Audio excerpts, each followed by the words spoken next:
He built the cars. Richard took the credit. And for 14 years, Aaron Kaufman said nothing. The man who turned wrenches while the cameras rolled, who slept in half-finished cars and rinsed off with a hose just to meet another deadline, finally broke his silence. Not with anger, not with drama, with something far more dangerous. The truth. Aaron Kaufman doesn't throw words around. So when he called someone the most evil person he ever worked with, people listened. No vague hints, no careful PR answers. Just a name, a story, and 14 years of buried frustration finally surfacing. What he revealed changes everything you thought you knew about Gas Monkey Garage. Stay with us, because this truth has been waiting a long time to come out. The man behind the wrench. Most people first saw Aaron Kaufman on television in 2012. Loud garage. Fast cars. A big personality is standing next to him. But Aaron's story didn't start there. He grew up in Fort Worth, Texas, a regular kid with an unusual obsession. While other teenagers were focused on sports or video games, Aaron was in garages, taking things apart, putting them back together, figuring out how engines worked just by touching them. No automotive school, no formal training, just raw curiosity and a refusal to stop until something made sense to him. By the time he was 16, he already owned a heavily modified Jeep Cherokee. Not just a car, he drove around a machine he had personally torn down and rebuilt. People in his neighborhood knew him as the guy who could fix the things everyone else gave up on. His first real job in the industry came at a Dallas shop called 4 Wheel Parts. Nothing glamorous. Long hours, modest pay, and a lot of time under cars that other mechanics had already walked away from. But that job changed everything. Because one afternoon in 2004, a man walked through that shop door. He watched Aaron work for about 20 minutes, the way Aaron moved around an engine, focused and calm, almost like he was listening to the machine rather than just fixing it. That man was Richard Rawlings. He offered Aaron a job on the spot. Back then, Gas Monkey Garage wasn't the empire it would become. The shop was small, inconsistent, and barely turning a profit. Aaron joined as a junior mechanic. Camera arrived, and everything changed. When the Discovery Channel came calling, it wasn't because they discovered Gas Monkey by accident. Richard had been pitching TV ideas for years, rejection after rejection. Then one executive, Craig Kaufman, he watched a rough demo reel and took a chance, even though most people at the network expected the show to fail within a season. Fast and Loud premiered in June 2012. By August, it had become Discovery's highest-rated series. The format looked simple. Richard finds beat-up cars at low prices. Aaron and the team rebuild them. Richard flips them for profit. 12 builds in 24 weeks. Discovery wanted it fast. Richard said yes immediately.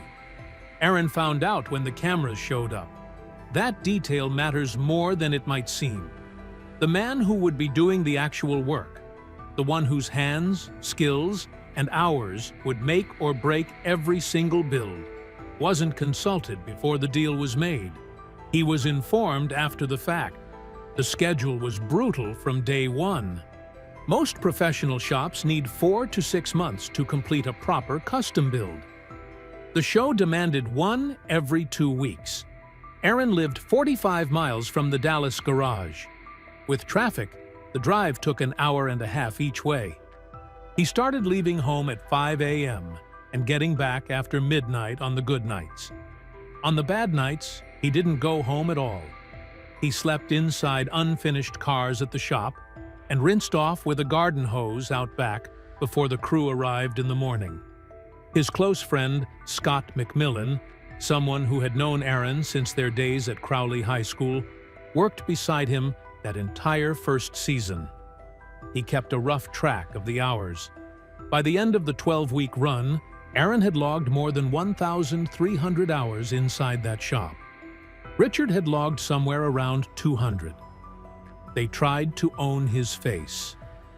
By 2014, and Fast and Loud was a genuine hit. Multiple seasons in, millions of loyal viewers, merchandise, sponsorships, and a brand that had grown far beyond a single Dallas garage. And somewhere in the middle of all that success, Aaron Kaufman decided he wanted to shave his beard. He mentioned it to the producers ahead of time, a simple, casual heads up. He wasn't asking for permission. He was being polite. The producers told him, no. Not that we'd prefer you didn't. Can we have a conversation about this? A flat, firm, non-negotiable. But Aaron paused. He genuinely thought they were joking. When it became clear they weren't, he laid out his position in a calm, straightforward way. He said he didn't respond well to being told he couldn't do something. If they wanted him to keep the beard, all they had to do was ask nicely. But if they kept saying no, he would walk to the nearest drugstore, buy a razor, and shave it right there on camera in front of everyone. The producers quickly adjusted their tone. They asked. Aaron agreed to keep it. But something shifted for him that day, and it never fully shifted back. The beard wasn't just facial hair anymore. It was a brand asset. The bearded wonder was a character the network owned. Aaron Kaufman, the actual person, was starting to feel like a side effect of that character. The creative restrictions kept tightening. Back in 2013, Aaron had built a 1963 Ford Falcon for the Pikes Peak hill climb.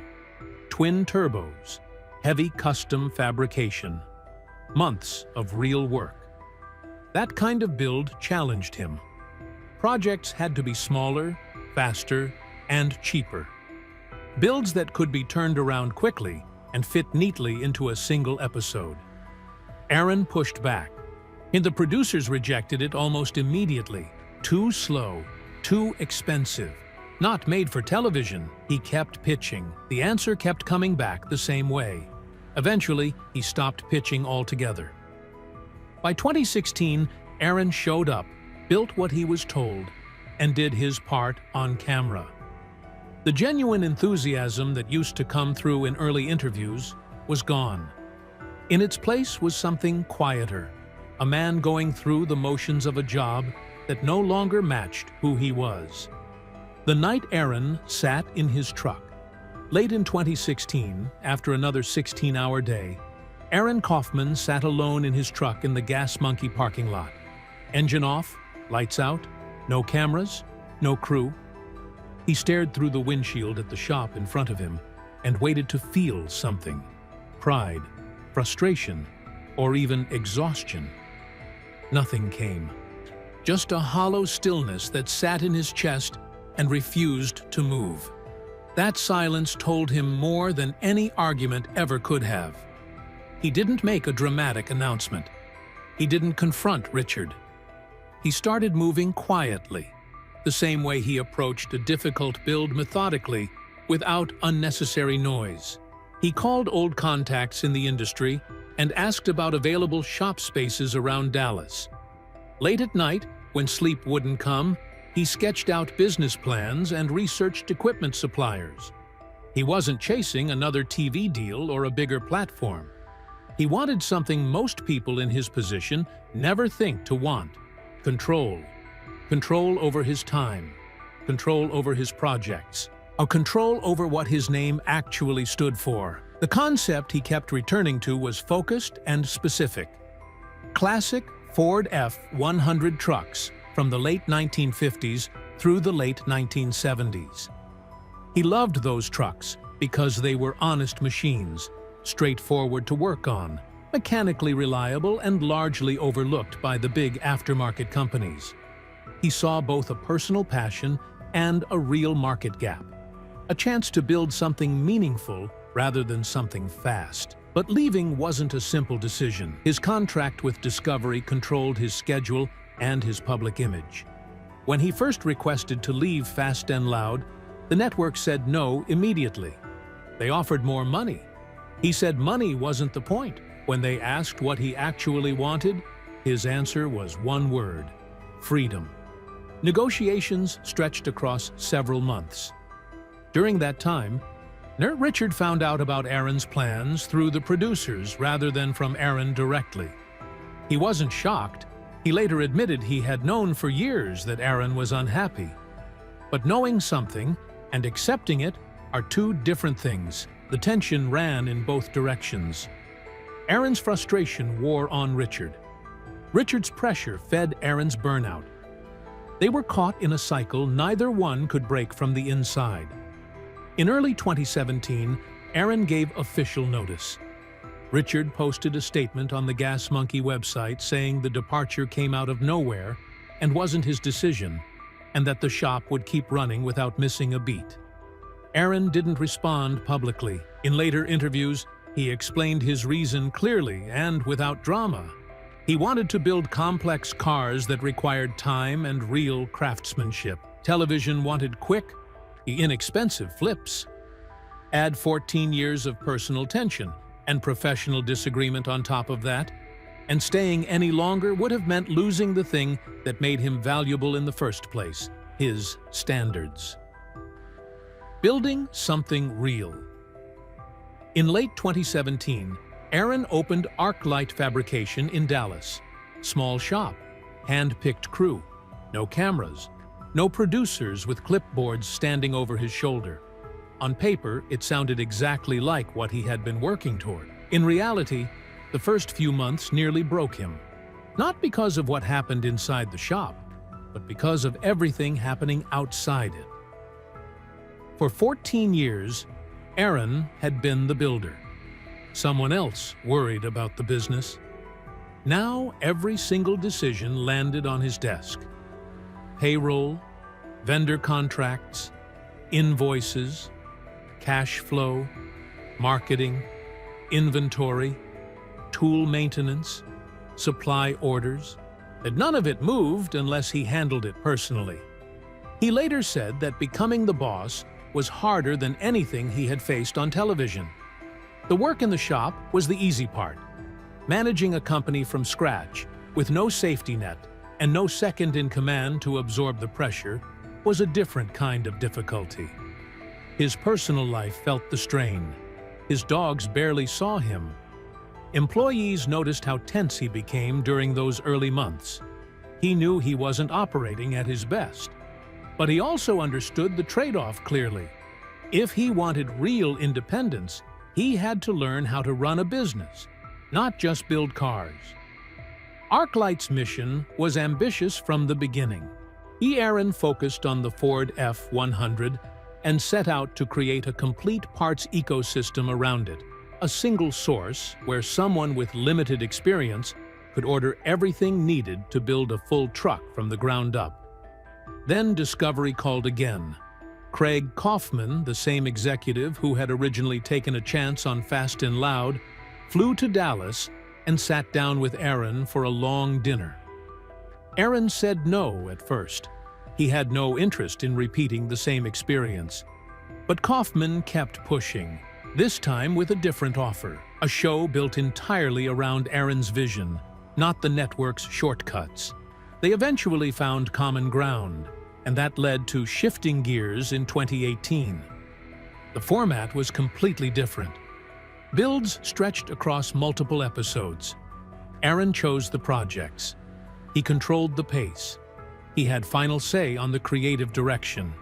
But the first build was a full off-road monster truck built for King of the Hammers, exactly the kind of project he had been told for years was too complicated and too risky for television. Fans responded well.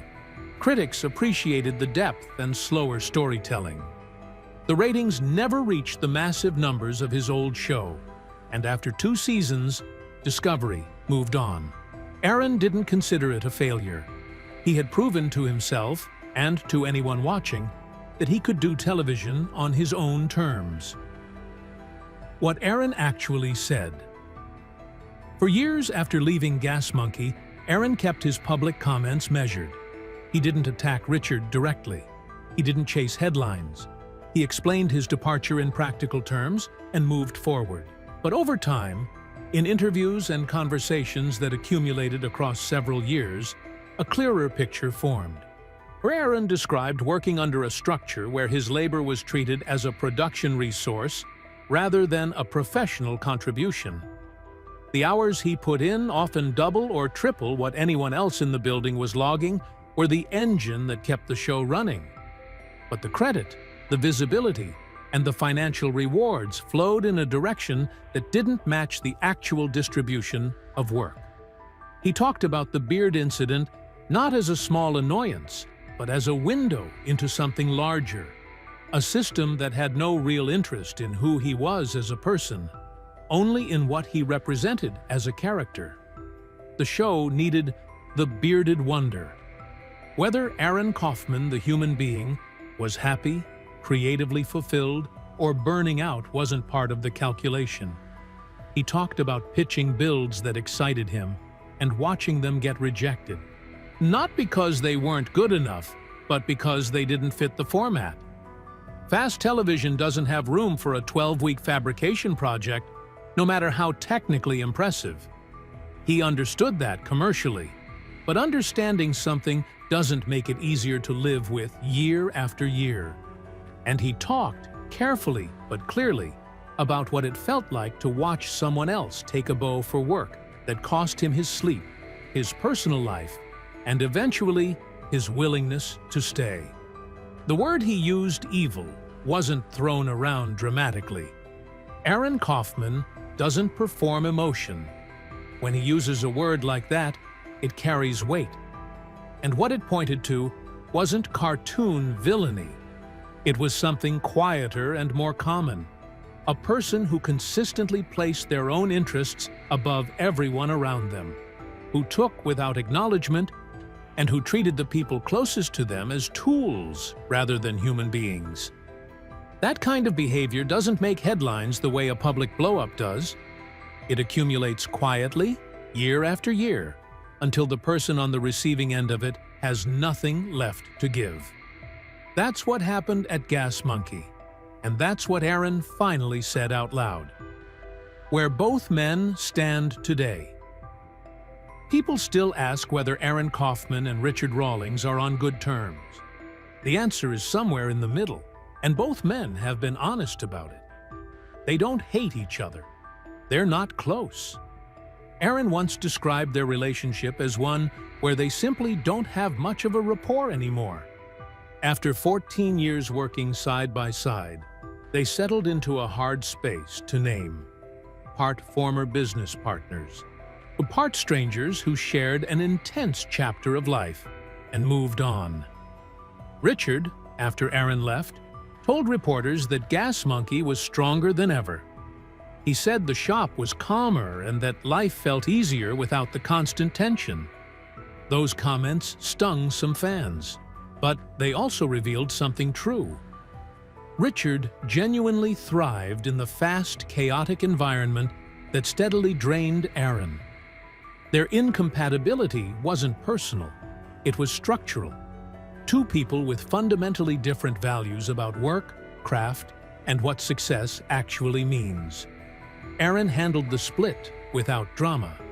He avoided public criticism. He explained rather than attacked, and he focused on building. Today, he divides his time between arc-light fabrication and competitive racing. In 2022, he returned to Pikes Peak not to prepare someone else's car, but to compete himself, driving a 1949 Ford F1 he had spent years working on. He collaborates with brands like MagnaFlow that value craftsmanship over speed. He takes long-term builds with room for real creativity. He works on his own terms now. No deadlines handed down from a network. No character to perform.